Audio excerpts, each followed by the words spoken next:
This is Sheriff Ozzie Knezowich with the Spokane County Sheriff's Office. For many years now, people have asked me pretty much one question. How do people get out of jail so quickly? You arrest them and they're right back out on the streets. My PIO comes to me all the time with questions from the citizens that come through our Facebook accounts or other emails asking, how can such an individual that committed this level of crime be released without any bond? Well, that answer is fairly simple. It comes from the court rule itself. Court Rule 3.2. Not to have to read all of it, but basically 3.2 says that you will be released without any bond unless you have committed a capital offense or a series of other questions are answered, as in you're likely not to show up, as in appear if you're released, if you are likely to threaten somebody, if you're likely to go out and commit a crime of violence. But here's the kicker. The definition of crime of violence isn't necessarily what you might think it is. Because under our pretrial tool that we use to determine who gets released, the threat to kill, domestic violence, isn't considered a violent act. Now, let that sink in just a minute. The threat to kill is not a violent act. I would disagree with that, especially when it comes down to domestic violence, since domestic violence tends to be one of the leading causes of homicide in Spokane County. But according to the rules, the court rules, there's where we're at. So people often will look at law enforcement and say, but you guys just let them out. No, a little bit of civics here. We arrest people. We take them to jail. They go in front of a judge, and the judges determine if they stay in jail, if they are released on their own recognizance, or if they receive bond. That is the court's duties. I can tell you that the Spokane County Sheriff's Office and the Spokane Police Department do a really good job taking the criminal element off your streets. But that's where it ends. And it is so bad now, the push to keep the jail empty as much as possible, to reduce that population, has created policies that, ladies and gentlemen, are frankly killing citizens out on the street. And I'm not saying that lightly.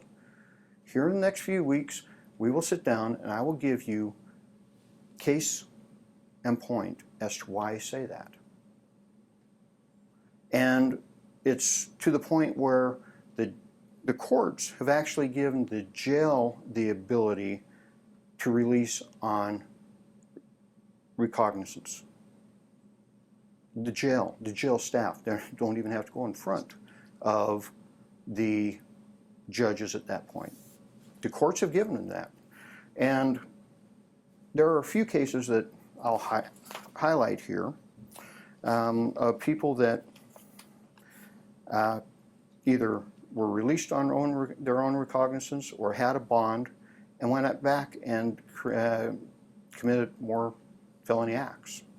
One individual was arrested by SPD in January of 2020 for unlawful possession of a firearm, which means he's a felon in possession of a firearm.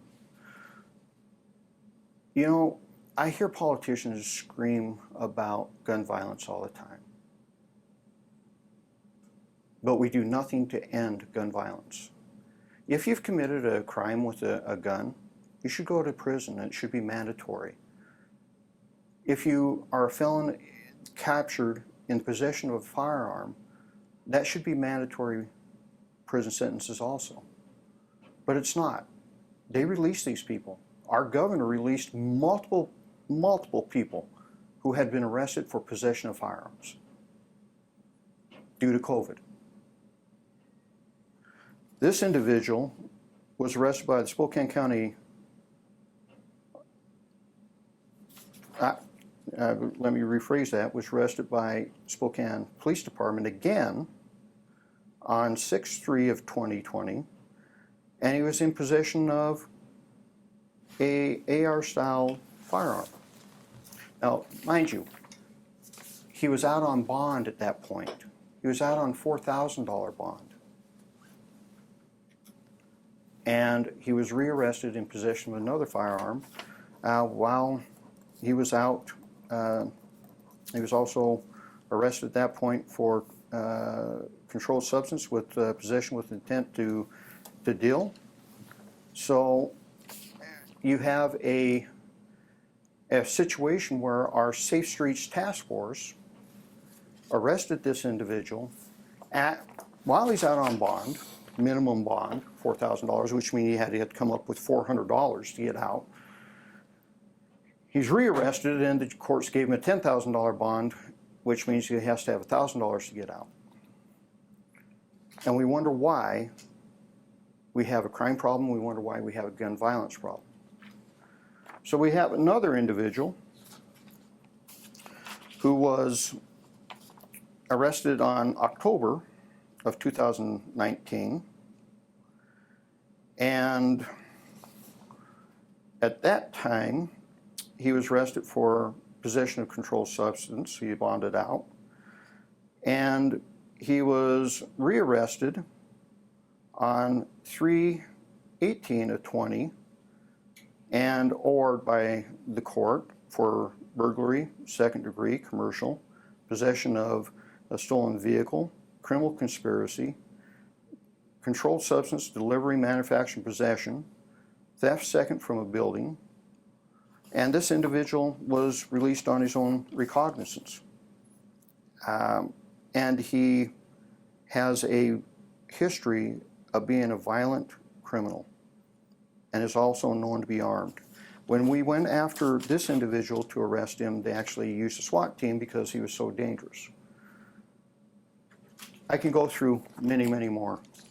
We don't have the time right now because I want to keep these fairly short so you can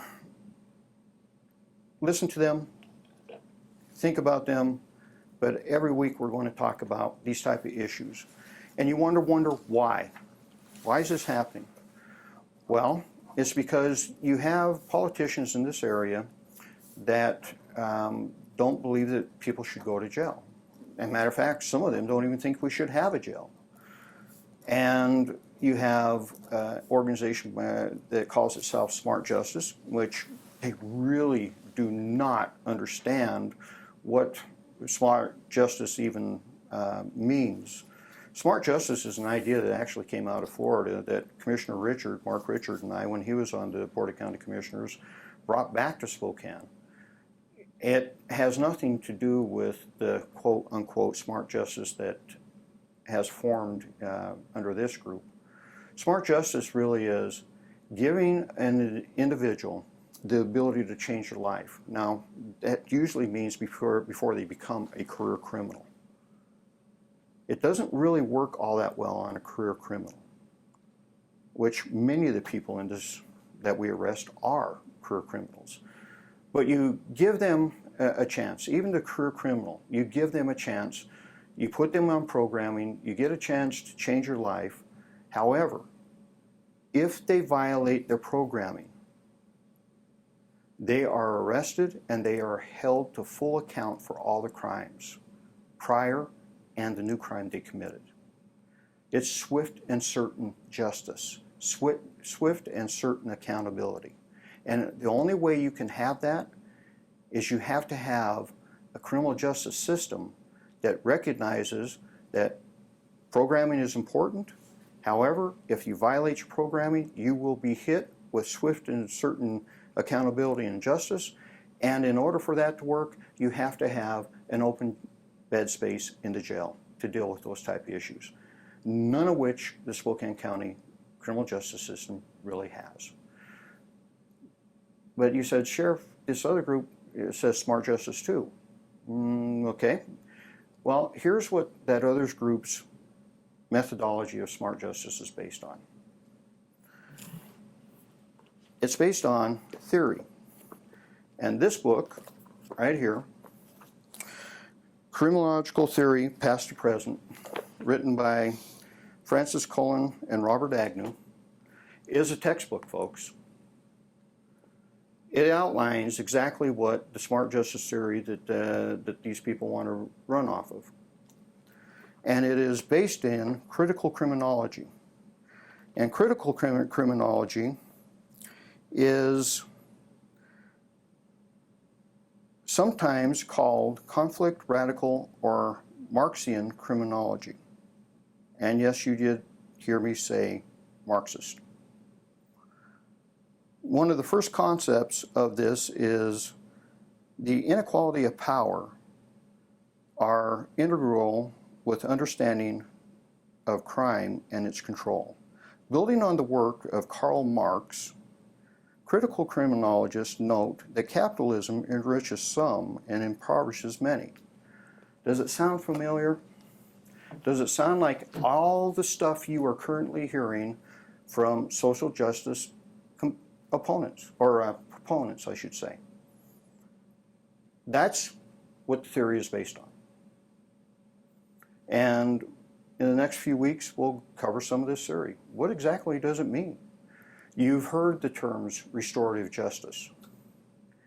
The problem is the restorative justice model they're trying to operate is even counter to the restorative justice model created by the person who actually created that concept. And I will outline where their definition of restorative justice fails. Because as a highlight, or a preview I should say, restorative justice under their concept is solely focused on the offender. The offender must be restored. It's not restorative justice, folks. That's not how it works. There's three prongs to restorative justice: society, the victim, and the offender. And all three have to be in that loop.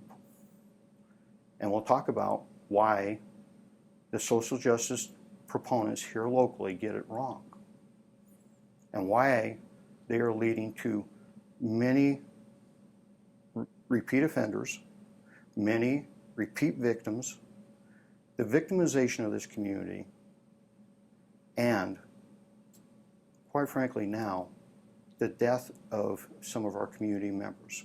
Innocent people killed by people released under this system. This is Sheriff Ozzie Knezovich. Look forward to our next discussion.